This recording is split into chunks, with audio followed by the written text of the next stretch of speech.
अच्छा, मज़े की बात ये है कि जिस टाइम पे मैंने स्कूटी ली थी उस टाइम पे बिल्कुल नया-नया ट्रेंड था और यकीन करें कि बहुत सारे लोग तो ऐसे कहते थे, हाय स्कूटी नहीं, नहीं, नहीं, नहीं, नहीं, नहीं, नहीं स्कूटी तौबा इस्तगफार, अल्लाह माफ़ करे, तुम बख्शे कैसे जाओगे? तो ये हाल था उस टाइम पे। लेकिन अब तो जब मैं देखती हूँ बाय रोड पे माशाल्लाह स्कूटीज़ तो इतनी सारी ही हैं, अब बाइक्स भी बहुत सारी लड़कियाँ चला रही हैं। और जैसे ये खातून अभी गुज़री और ये कल जब मैं निकली सुबह-सुबह तो ये मेरे आगे जा रही थी और बड़े अच्छा बाइक चला रही थी यार। और इनको देख के मैंने यही सोचा कि यार अब मैंने बाइक भी चलाना है, मैंने सीखना है बाइक को। लेकिन अभी थोड़ा-सा बाइक में मैं डर लगता है कि यार उसमें गियर होते हैं, क्योंकि स्कूटी में तो गियर होते नहीं हैं, वो तो सिंपल होती है और बस चाबी लगाओ और स्टार्ट हो गई है ना, उसकी कोई स्पीड होती है इतनी, तो वो आराम-आराम से चलती रहती है। बाइक में ये होता है कि ज़रा स्पीड भी होती है थोड़ी सी ज़्यादा और गियर का प्रॉब्लम भी आ जाता है और थोड़ा-सा हैवी भी होता है बाइक। हमारी स्कूटी इतनी हैवी नहीं होती है, होती ज़रूर है बट चलो इतनी नहीं होती जितना कि बाइक होता है। तो ये ज़रा भी मेरा एक्सपीरियंस नहीं है।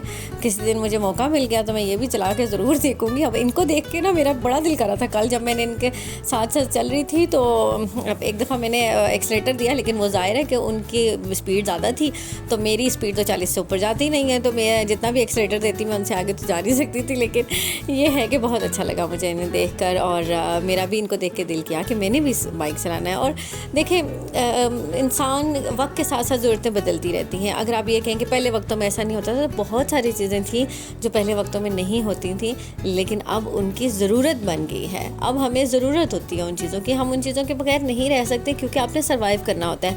अगर आप टाइम के साथ साथ और माशरे के साथ साथ चेंज नहीं लाएंगे अपने अंदर और चीज़ों को चेंज नहीं करेंगे तो आप बहुत पीछे रह जाएंगे और ज़माना बहुत आगे निकल जाएगा। और फिर आपको कुछ वक्त बाद जाकर ख्याल आएगा कि यार ये काम भी मैंने करना था या ये काम मैं सीख लेती वक्त पे तो बेहतर होता। मेरा मानना तो ये है कि कम से कम हमें अपनी बेटों को तो हम हर चीज़ सिखाते ही हैं। उन्होंने माशरे में बाहर निकलना होता है, कल को उन्होंने काम करना होता है, तो हम उन्हें शुरू से एक चीज़ सिखा रहे होते हैं कि उन्होंने माशरे में कैसे सर्वाइव करना है। हमें अपनी बेटियों को भी सिखाने की बहुत सख्त किस्म की ज़रूरत है।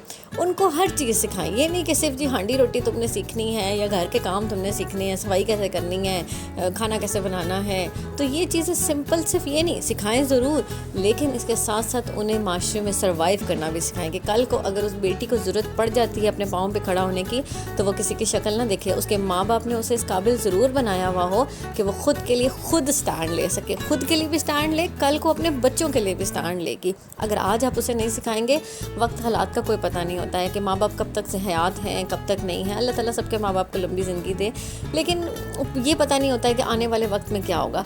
तो हर चीज़ के लिए ना आने वाले वक्त के लिए तैयार रहें कि ऐसा भी हो सकता है, वर्स्ट से वर्स्ट कंडीशन भी हो सकती है और बेस्ट से बेस्ट कंडीशन भी हो सकती है। अल्लाह ताला सबके लिए बेस्ट से बेस्ट करे, लेकिन फिर भी हमें जो है ना दोनों तरफ सोचना चाहिए। और अगर कल को खुदा न खास्ता कोई बुरा वक्त आ जाता है और आपकी बेटी को आपने इस काबिल बनाया ही नहीं है कि वो माशरे में बाहर निकलती या काम करती या वो अपने लिए ख़ुद कुछ कर सकती, तो क्या करेंगे? अगर कल को आप भी ना हुए और कोई खुदा न खास्ता ये बुरा वक्त आ गया, फिर आपकी बेटी क्या करेगी?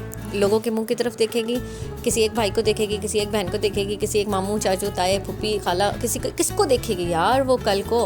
आप तो ये सोचते हैं मैं हूँ ना आज, आप ये सोचें कि अगर मैं ना हुई तो, अगर मैं ना हुआ तो फिर मेरी बेटी का क्या बनेगा। तो उसको आपने इस काबिल ज़रूर करना है कि कल को जो है ना वो अपने काबिल ख़ुद हो सके। खुदा ना खास्ता उस पर बुरा वक्त आता है तो वो हर कोई काम कर सके, वो बाहर जाके काम भी कर सके, वो कमा भी सके, वो बाहर ड्राइव भी कर सके। और यकीन करें कि जिन ख़ानदान वालों का आज आपको डर है ना कि वो आपकी बेटी बाहर निकलेगी तो वो बातें करेंगे, ये कल आप नहीं होंगे तो देखें वो कैसी कैसी बातें करेंगे, फिर तो वो इससे भी ज़्यादा बातें करेंगे ना। अभी आप हैं तो वो बातें करेंगे, कल आप नहीं होंगे तो देखें कि वो आपकी बेटी का क्या हाल करेंगे।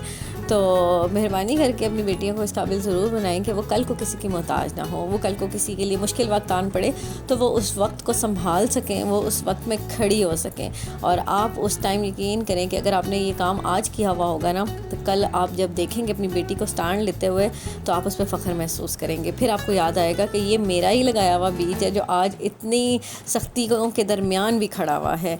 और वो हिम्मत, उसे बच्ची को हिम्मत जो है ना अपने माँ बाप से मिल रही होती है। वो जब अपनी माँ को देखती है, अपने बाप को देखती है, तो वहीं से वो हिम्मत जमा कर रही होती है और उसकी बैकबोन जो होते हैं ना वो उसके माँ बाप ही होते हैं। तो आपने इतने स्ट्रॉन्ग माँ बाप बनना है कि कल की आपकी बेटी आपसे ज़्यादा स्ट्रॉन्ग बन सकेगी। अल्लाह ताला सबकी बेटियों के नसीब अच्छे करे। मैं अल्लाह ताला से हमेशा एक दुआ कर रही हूँ कि अल्लाह ताला मुझे इतनी ज़िंदगी ज़रूर देना कि मैं अपनी बेटी को अपने पैरों पे खड़ा कर सकूँ। मेरी बेटी कल को किसी भी मुश्किल हालात का मुकाबला करने के लिए तैयार हो, और हर माँ यही चाहती है। अल्लाह ताला हम सब की बेटियों को अपने ज़ुबान में रखे। मिलते हैं आपसे अगले व्लॉग में, तब तक अपना और अपनी बेटियों का बहुत सारा ख्याल रखिएगा, क्योंकि आपके बहुत सारे प्यारों को भी आप सबकी बहुत सख्त किस्म की ज़रूरत है। अल्लाह हाफ़िज़।